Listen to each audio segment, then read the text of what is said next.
Catherine Bach created the most famous shorts in TV history by accident. She refused the studio's poodle skirt, stitched her own look, and walked into pop culture with denim cutoffs that would sell 5 million posters and lead an insurer to put a $1 million policy on her legs. But beyond the posters and applause, there was a darker reality. She was ordered to hold at 115 pounds, even though she stood 5'8", for years. The studio monitored her body like a production asset.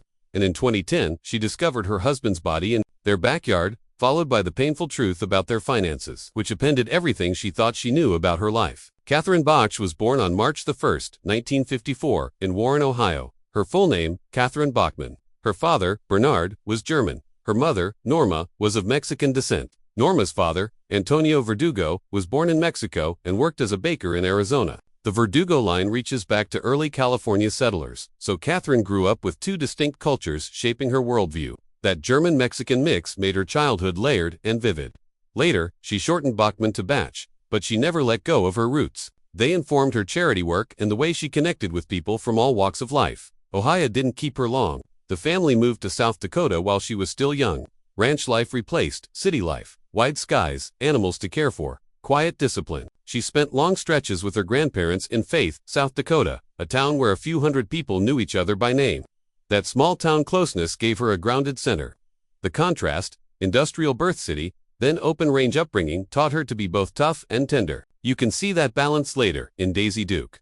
At home, her worlds were different.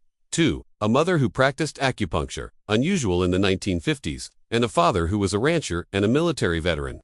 Healing and calm on one side, hard work and duty on the other. That blend gave her a poised strength that made her characters feel truthful on screen. When Catherine was about 6, her parents divorced. Her mother Norma raised Catherine and her brother Philip largely on her own. They moved when they had 2, relied on extended family and faith, and did whatever it took to get through. Watching her mother juggle work and parenting carved resilience into Catherine's character. It gave her a reserve of grit she would draw on through Hollywood storms, and it lent emotional weight to the women she played. She graduated from high school in Rapid City, South Dakota, in 1970. By then, the land, the ranch rhythm, and exposure to the region's Native American cultures had shaped her sense of place and respect for community. She'd been creative from the start, learning to sew as a kid in Faith. And by the time she reached UCLA, she was already making clothes for friends in theater productions. That skill would change her life. When Daisy Duke came along, she refused the turtleneck and poodle skirt concept and designed the now legendary shorts herself. Catherine moved to Los Angeles at 16. Leaping from a town of 421 people into the vastness of LA was dizzying. The acting dream had started when she was 8, after seeing an uncle on stage. But chasing it in Hollywood was lonelier than she imagined. Ballet and drama classes became lifelines. She trained with respected coaches, Milton Katasolis and Anna Strasberg, turning classwork into craft. She finished high school, enrolled at UCLA to study drama, then left after a semester to work full-time. To pay bills, she did what she knew. She swed. The hustle never left her. The risk did in time pay off. Small roles became bigger ones. In 1973, at 19, she landed a major part in The Midnight Man opposite Burt Lancaster. Filming began February 13th in Clemson, South Carolina. It wasn't a big-budget picture, but for her it was a break that mattered.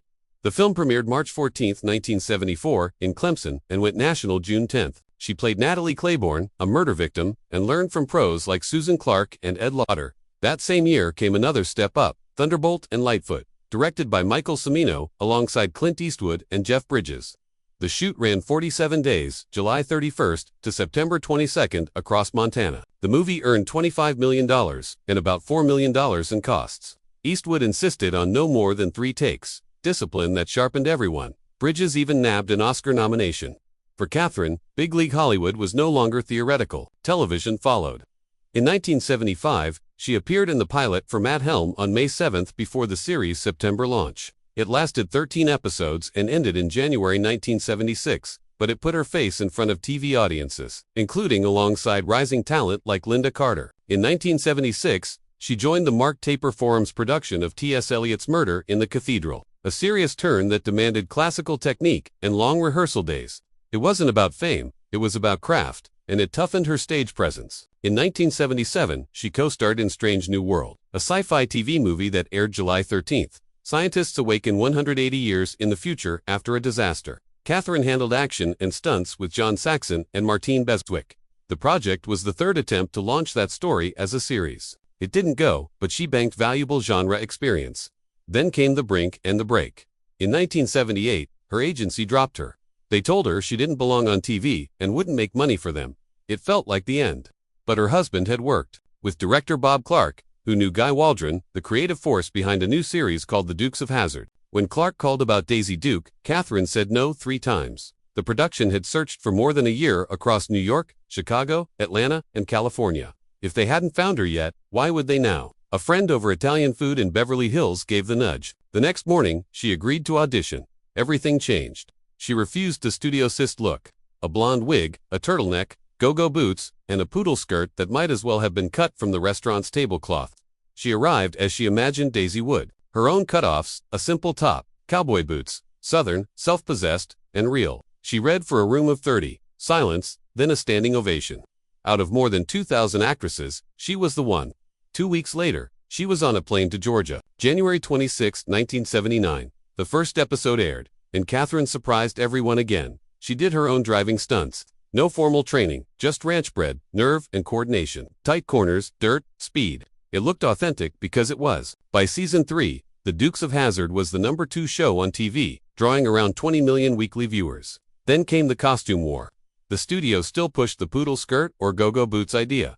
Catherine stood her ground. Cowboy boots and clothes that made sense for a Southern woman. For the poster, the studio dismissed. She made her own red and white top, picked daisies from her yard, did her own hair and makeup, and posed.